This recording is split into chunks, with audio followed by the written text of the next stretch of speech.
Everyone, good morning সবাইকে। আশা করি সবাই ভালো আছো, সুস্থ আছো। আমি খুব ভালো আছি, সুস্থ আছি। তো আবারও একটা নতুন ব্লগে সবাইকে স্বাগত জানাই। আজ বৃহস্পতিবার, তো সকাল এখন 6টা বাজছে। সকাল সকাল উঠে পড়েছি। আমি থেকে সবাই সকাল সকালে উঠে মাঠে যায়। তো আমি একজন বাড়ির বউ, তো আমাকে তো সকাল সকালে উঠতেই হবে। সকাল সকালে উঠে উনুনটা লেপে নিই। উনুন গোবর দেওয়া হয়ে গেছে, তো মা তাড়াতাড়ি সকালবেলা উঠে বলে তো বাসি থালা বাসনগুলো ঘাটে বের করে দিয়েছে। গ্রামের দিকে কখনো মধ্যবিত্ত ফ্যামিলিতে কল থাকে না, তো যেহেতু পুকুরই থাকে, পুকুরেই সমস্ত কিছু কাজ বাজ করা হয়। তো দেখো, তোমাদের সাথে গল্প করতে করতে আমার বাসন থালা মাজা হয়ে গেল।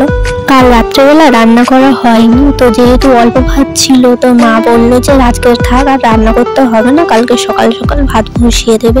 তো আজকে সকালবেলা ভাত বসিয়ে দিচ্ছি, চালগুলো নিয়ে নিচ্ছি। তো মা বললো যে চালগুলো একটু ঝেড়ে নিতে।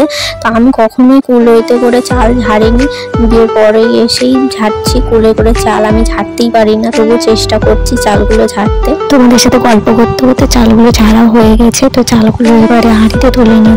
আজকে বড় হাঁড়িতে করেই রান্না করা হবে, কারণ সকালবেলা খাওয়া হবে, দুপুরবেলাও খাওয়া হবে, রাত্রেবেলা রান্না হবে। চালগুলো ধুয়ে নিচ্ছি। তো দেখো, গ্রামের পরিবেশটা এত সুন্দর লাগছে। চালটা ধোয়া হয়ে গেছে। তো পুকুর থেকে জল তুলে নিয়ে আসিনি, মা আগে থেকে পুকুর থেকে জল তুলে নিয়ে রেখে দিয়েছিল। তো ভাতের হাঁড়িটা বসিয়ে দিয়ে এবার উনুনটা ধরিয়ে নিলাম। গ্রামের দিকে উনুনেই রান্না করা হয়, কাঠের চালে বা খুঁটের চালে রান্না করা হয়।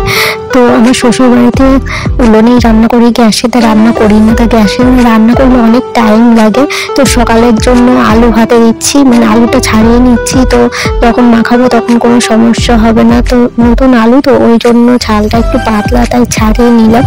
আলুটা কেটে নিয়ে আমি ভাতে দিয়ে দিয়েছি। তো ভাবলাম একটু ডাল করি, তো তার জন্য আদা ও লঙ্কা কেটে নিচ্ছি। তো নিরামিষ ডালেতে আদা ও জিরে মরিচ বাটা একটু দিলে ভালো হয়। তো আদাটা বেটে নিলাম আমি। গ্রামের দিকে শিলে বেশিরভাগ মশলা বাটা হয়, মিক্সার ব্যবহার করা হয় না। শিলে মশলা বাটলে তার আলাদা টেস্ট হয় তরকারি। তো আমার দেখো গল্প করতে করতে ভাত হয়ে গেছে। তো ভাত নামিয়ে নিয়ে ভাতের হাঁড়ির চারপাশে কালো হয়েছিল বলে তো মুছিয়ে নিলাম। ভাতের হাঁড়িটা কিছুক্ষণ উনুনের উপরে বসানো ছিল, তারপরে নামিয়ে ডালটা ধুয়ে নিচ্ছিলাম। ডালটা ধোয়া হয়ে গেছে। তো ডালটা কড়াইর উপরে দিয়ে কড়াইটা উনুনের উপরে বসিয়ে দিলাম। তো তারপরে দেখলাম যে হলুদ মধ্যবিত্ত ফ্যামিলিতে মাসিক বাজার, মানে প্রতি মাসে মাসে বাজার করে নেওয়া হয়, ওই জন্য কোনো সমস্যা হয় না মধ্যবিত্ত ফ্যামিলিকে। ডাল দিয়েছিলাম, তার জন্য ডালটা সিদ্ধ হয়ে গেছে। ডালটা জল ঢেলে দিয়ে কিছুক্ষণ ফুটিয়ে ডালটা নামিয়ে নিলাম। এতে তেল, লঙ্কা, আদা ও 5 ফোড়ন দিয়ে ডালটা ঢেলে দিলাম।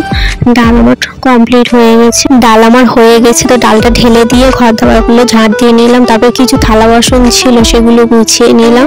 তো বাবা চলে এসে, বাবা বললো যে আমাকে ভাত দাও, আমি মাঠে যাবো। তো আমার ভাত খেতে বসে গেলাম। ভাত খাওয়া হয়ে গেছে। কিছু থালা বাসন ছিল, সেগুলো মেজে নিলাম, নিয়ে এবারে স্নান করতে যাবো। স্নান করে উপরে চলে আসলাম পুজো দিতে। তো আমার প্রতিদিন পুজো দিতে হয়, যেহেতু মা ঘরেতে থাকে না, মা মাঠে থাকে। তো থালা বাসনগুলো মেজে নিয়ে এসে ফুল টুল তুলে উপরে চলে আসলাম। আমার শ্বশুর বাড়িতে মাটির 2তলা বাড়ি, 8 বছরের মাটির 2তলা বাড়ি ছিল। পুজো তো আমার হয়ে গেছে। তো নিচেই নামছি, যেহেতু কাঠের সিঁড়ি আস্তে আস্তে নামতে হবে। প্রথম যখন বিয়ে হয়ে আসি তখন ভয়ই লাগতো, এখন অভ্যাস হয়ে গেছে। পুজো দিয়ে উপর থেকে নিচে নেমে আসলাম। তো কিছু জামা কাপড় ছিল, সেগুলো মেলে দিচ্ছি। তো এত বিচ্ছিরি রোদ পড়েছে। চৈত্র বৈশাখ মাস পড়লে তো আরো রোদ পড়বে। তোমার এই ওয়েদারটা একদম পছন্দ না, একটু ঠান্ডা একটু গরম থাকবে, সেই ওয়েদারটা খুব ভালো লাগে।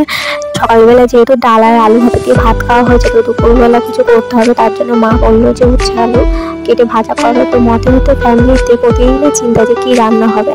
তো উনুনটা ধরিয়ে নিলাম, নিয়ে উচ্ছে আলু ভাজা বসিয়ে দিলাম। খাওয়া দাওয়া হয়ে গিয়েছে। তো থালা বাসন এখনো মাজা হয়নি, যেহেতু মা বাবা কেউই খায়নি ভাত।